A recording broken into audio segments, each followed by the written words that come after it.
শালা সুরের বাচ্চা গেছে গেছে আবার মানি ব্যাগটাকেও লিয়ে গেছে আমার। কত টাকা ছিল গো মানি ব্যাগে? আমার এর ছিল মাংমারানি মাগি।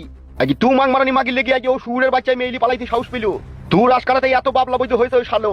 ছোড়া যেইভাবে লুকিয়ে পালাবে মেয়েটাকে বললো বিয়ে করব আমরা রাজি হলাম। তাইভাবে পালাবে তা কে জানে ও? সুরের বাচ্চাকে যে গুড়ার মধ্যে ফাইল করে খই দিয়েছে যে, নাইলে সে শালো আবার বাপের কথা অমান্য করে মেইলি পালাই। দাদা এ মাগি, আমি সে শালোকে এই বাড়িতে জায়গা দেবো না। সে আমার কথা শুনেনি, আবার আবার মানি ব্যাগলি পালিয়ে গেছে আমার। শালা কত সাহস তার! আর যত করেছে ওর ওই বন্ধু শালাটা, ওই শালাকে আমি পটকি মাইবো তাকে পেলি পারে আমি। কে ডিম?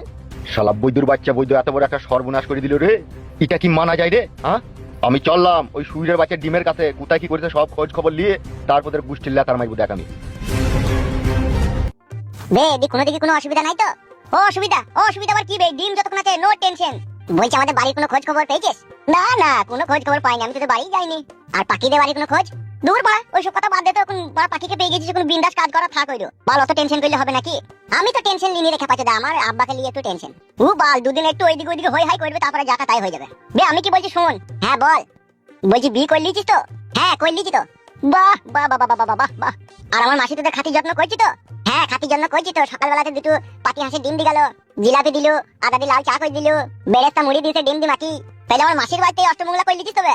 হ্যাঁ ভাই, তোর মাসি কিন্তু এমনিতে মেয়ে বিশাল ভালো ভাই। আমাদেরকে বাপ ছাড়া কথা বলছি না আমাকে। যাবো এদিকে তো থামথামা হয়ে যাক, আমি যাবো বুঝলি তো। আর তো হুট করে চলে আসি না যেন এখন। না না এখন আমি যাবো না। যা জিনিস কাছে পেয়েছি ওরা, এখন কি আর যেতে ইচ্ছে হয় বল? এত সুখ ছেড়ে বে বিয়ে হয়েছে তো? ই মানে বুঝতে পারলাম না কি বলছি। ওইটা হয়েছে তো, গুতাগুতি হয়েছে তো? তোর কেলা চোদা, ওগুলো আবার বাকি থাকে নাকি? ও যেদিনকে এসে সেদিনকেই কই দিয়েছে। বিনা করি কই দিয়েছিস? কেলা চোদা নাকি বে? তুই বিয়ে করবি বলি তোকে বাড়ি থেকে নিয়ে এসেছি। ও আমার জান, ও আমার প্রাণ প্রিয়সী পাখি। অনেক মেয়ে আছে ভাই, বাড়ি থেকে পালিয়ে গেল, বিয়ে না কই লাগে দিতে চায় না, তোকে তো বেশ দিয়ে দিল। এইটাই তো আসল ভালোবাসা বে, বিয়ের আগে বিশ্বাস। মানে ও আমাকে বিয়ে করবে, সেই জন্যই ও আমাকে দিয়েছে।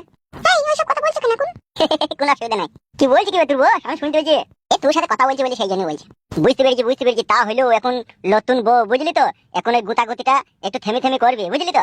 হ্যাঁ হ্যাঁ জানি তোকে ওনা তো বলতে হবে না। জানলো খেপাসোদা, তুই যা ছেলে, তুই রাত দিন মানবি না, কাপড় তুলি ভুস ভাস করে ভরে দিবি তো? না বে না, তো পাগলা ছিল, আমি লাজে ভরে দেবো বুঝলি খেপাসোদা। ঠিক ঘাটে ঘাটে মারবো আমি। এইসব কথা আলোচনা করছিস নাকি? কি বলছি বে তুই? এ কিছু বলেনি, বল। বলছি ভালো করে থাক, কোনো টেনশন করবি না বুঝলি তো? হ্যাঁ রে ভাই হ্যাঁ। তুই আবার নতুন বউ, আমি তোকে একটা পার্সোনাল কথা বলতাম, তুই যদি শুনতিল। কি পার্সোনাল কথা বল? বলছি বানার নতুন বউ তো, কাঁচিটা একটু টাইট হবে বুঝলি তো? দিয়ে তাহলে কি করতে হবে? একটা বেবি গ্রিজ কিনবি, 85 টাকা দাম নেবে। বে ওসব কথা পড়া হবে বুঝলি তো? এখন রাখ হ্যাঁ। বললাম বলে আবার কিছু মনে করি না, আমি আবার সন্ধ্যাবেলায় ফোন করবো তাহলে তোকে। হ্যাঁ আরে শোন। হ্যাঁ বল। এখন এইসব ব্যাপারে কাউকে কিছু বলার দরকার নাই বুঝলি তো? বেশ রে ভাই বেশ, আমি তাই নো টেনশন। এডি মাটি নাকি রে? কে গো? এ আমি ফুটুর আব্বা রে। এ তোর আব্বা বানা ডাকছিস আমাকে? আব্বা কি করতে বেরোতে পারি? কইরে ছোড়া। মনে হয় তুই জন্য ওরা কিছু জিজ্ঞেস করবে। এই রে ওরা দেখ আমার নাম করি না জানো? কইবে? এই তো ফোনটা রাখ, হ্যাঁ আমি একবার দেখছি যে। যা। কইরে? এই তো কাকা বাবু চললাম। সারা দিতে কি তোর গাড়ি বাইছি নাকি? চললাম কাকা। কাকা বাবু আপনি হঠাৎ করে এখানে, কি ব্যাপার? তোর মায়ের বিয়ে দিতে এইছে বে সুরের বাচ্চা। কিছু বুঝতে পারছি না কাকা বাবু, বিয়ে তো আমার মায়ের অনেকদিন আগেই হয়ে গেছে। এই খান কি ছেলে সুরের বাচ্চা, এত বড় একটা জালিমের মতো কাজ করলি কেন তুই? কেন কাকা বাবু কি করলাম? ফুটো ওই ছুরিটাকে মনে হইলি পালিয়ে গেছে লাই। বলছিল কিন্তু লিয়ে গেছে নাকি আমি ঠিক সঠিক জানি না। জানিস না তো? তাহলে তো মুছে হাত দিয়ে বলছি কাকা, বিশ্বাস করো আমি জানি না। বুধমারানির বেটা, তোর ওই মুছ কেটে ফেলে দেবো আমি। তা আমাকে কি বলছেন কাকা বাবু আপনি? ফুটু আর তুই তো বন্ধু বে। ফুটু হাত দিয়ে গেলেও তুই খবর রাখিস, সে মুছতে গেলেও তুই খবর রাখিস, সে খবর হ্যান্ডেল মাইছিস সে খবরও তুই রাখিস। আর এই খবরটা রাখতে পারিস নি তো?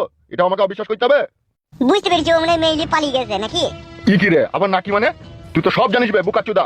আমি জানি না গো কাকা বাবু, বিশ্বাস করেন আপনি। তোর বিশ্বাসের গোষ্ঠীর লেতার মারিবে আমি সুরের বাচ্চা। তোরা দুজনাতে চুপি এই কাজটা করেছিস, ভালো করেছিস বে শালা খানকি ছেলে। আমার বাড়ি জীবনে কোনোদিন ঢুকিস না তো, তোকে তসলায় ভরি বলি দেবো তাইলে আমি। শালা বৈদ্যুরা তোমরা তাইলে তলে এত দূর এগিয়ে গেছিলা? বলি দিবি সে খানকি ছেলেকে বিকাশ দত্তর বাড়ির মেন গেট তার জন্য তালা পড়ে গেছে। সে শালা যে মহিলাকে লিয়ে গেছে তাকে লিয়ে যেন রাস্তায় জীবন কাটায়, যেন আমার বাড়িতে যাতে না ঢুকে। শালা সুরের বাচ্চা একটা হাফ বয়েল ডিমকে ছাড়িয়ে খাবার ক্ষমতা নাই, আবার বিয়ে মারাইতে গেছে। আমাকে কেন গালাগালি দিচ্ছেন কাকা? আপনার ছেলে বিয়ে করলো কি না করলো আপনার ছেলেকে বলেন। কি রে তুই 12 ভাতারির বেটাই তো ওর সাথে থাকতিল বে, আমাকে খবরটা দিস নি যে ও এই কাজ করবে? তো আপনাকে বলেছিল বাকিকে বিয়ে করবে, আপনি তো দেননি। কি রে খানকি ছেলে, আমি ছেলের বাপ হই আমি তাদের বাড়ি যাবো নাকি তার মেয়েটাকে চাইতে? ও আমি জানি না কাকা, আপনি আমাকে গাল দিয়েন না। বেশ রে গুদুম ভাতারির বেটা, তোরও ব্যবস্থা আমি খুব কড়াকড়ি করবো। শালা বৈদ্যুদের পুলির ডগে 9টা করে চুল বেরিয়েছে আর বেলের দিয়ে কাটার লেগে মারামারি করে বেড়াইছে। শালা বৈদ্যুরে কোনো এক মুরগি বয়স হয়নি আর বিয়ে করার লেগে হামরা কামড়ি লাগিয়ে দিল শালো।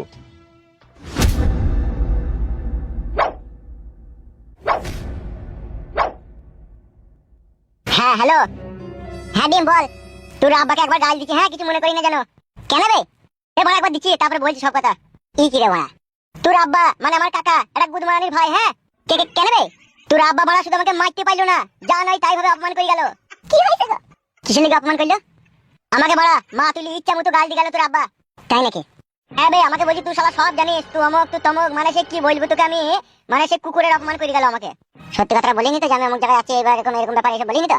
না না ফাদা, ওর কথা শুনে আমার মারা শুধু জ্বলছিল, ওকে সত্যি কথা বলবো নাকি আমি? হ্যাঁ তোর বাবা বলে রেহাই পেয়ে গেল, অন্য কেউ হইলে না এখানে মাথায় আদা নিয়ে মেরে মাথা ফ্র্যাকচার করে দিতাম। আর এমনি কিছু বলছিল লেগে? এমনি কিছু আর কি বলবে, তোর নাকি এক মুরগি বয়স হয়নি, বিয়ে করার লেগে লাফালাফি করিস, অমুক তমুক বিভিন্ন রকম অপমান করে গেল। তাই নাকি? হ্যাঁ ফাদা। এবার ঠিক আছে, আমার কাছে কথাটা শোন। হ্যাঁ বল। যা আমার হয়ে গেছে কিছু মনে করিস না আমার খাতিরে, ঠিক আছে? যেহেতু আমি তোর বন্ধু, বুঝলি তো ডিম? বেশ রে মারা, বেশ বেশ ঠিক আছে, রাখছি, সন্ধ্যাবেলা আমি ফোন করবো তোকে। হ্যাঁ বেশ বেশ ঠিক আছে, রাখ। কি হয়েছে গো? আব্বা ডিমটা বাড়ি ছিল, দেখে উল্টো পাল্টা ভাবে অপমান করে দিয়েছে। আমার একটা জিনিস খুব ভয় লাগছে। কিসের গো? কিসের ভয় লাগছে? আব্বা তো একটু টেরি মাতালি লোক, আবার যদি তোমাদের বাড়িতে চলে যায়। শালা এরকম বারো চোদা খান কি ছেলে আব্বা দেখা যায় না। বিয়ে করলাম, মেনে নিবি, বাড়িতে জায়গা দিবি, তবেই তো ভালো লাগবে। না তা না করে আমার বন্ধুকে গিয়ে অপমান করেছে, সুরের বাচ্চা। ওগো বলো পাখি ডার্লিং, তোমার বাবা আমার মা বাবাকে গিয়ে আবার অপমান করবে না তো? সেটা তো আর বলতে পারছি না পাখি, তবে আব্বা যা খানকি ছেলে দুর্দি লোক, ও চলে যেতেও পারে। ও বাগাল ভাতারি বেটা, আবার কারো কথা মানে না। আমার আব্বা শালাকে কেউ যদি বলে বাইরে যা, ও আবার ডাইনি গিয়ে বসে থাকে। কোনো অসুবিধা হবে না তো? জানি না ফাদা কি হবে এখন, তবে তুমি কিছু মনে করো না। হ্যাঁ জান পাখি, এই ফুটে যতক্ষণ তোমার কাছে আছে কোনো সময় একটু চিন্তা করবে না। হ্যাঁ জান, আমি তোমার ভাতার, আমি থাকি, তোমার আবার চিন্তা কিসের? আমরা তো আমাদের মতো করে সুখ খুঁজে লিয়েছি, এবার ওরা গান মারি মরবো। অত টেনশন করলে আমি আর তুমি হাত ফেল করে মরে যাবো যে জান। ওই জন্য বলছি পাখি জান, আমার চিন্তা করার দরকার নাই। হ্যাঁ শোনা, তুমি তো সবই জানো ফুটো, আমার বাবা একটু অন্যরকম লোক। এমনিতেই আমি বাড়ি থেকে চলে আসাতে বাবা হয়তো প্রচন্ড ভেঙে পড়বে, আবার তারপরেও যদি সেই মানুষটাকে গিয়ে যদি অপমান করে, তাহলে সে নিজেকে ঠিক রাখতে পারবে না গো। বুঝতে পেরেছি পাখি তোমার কষ্টটা, কিন্তু কি করবো বলো জান, আমিও তো এখান থেকে বসে বসে আর কিছু করতে পারছি না। তবে তুমি চিন্তা করো না পাখি, মাথার উপরে ভগবান আছে, সব ঠিক হয়ে যাবে। হলেই ভালো ফুটো। পাখি তোমার মতো সুন্দরী রূপসী মেয়ে পেয়েছি আমার জীবনে আমি।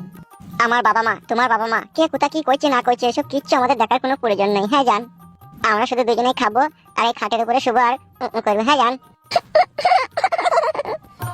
ও ওরে আমার চিংড়ি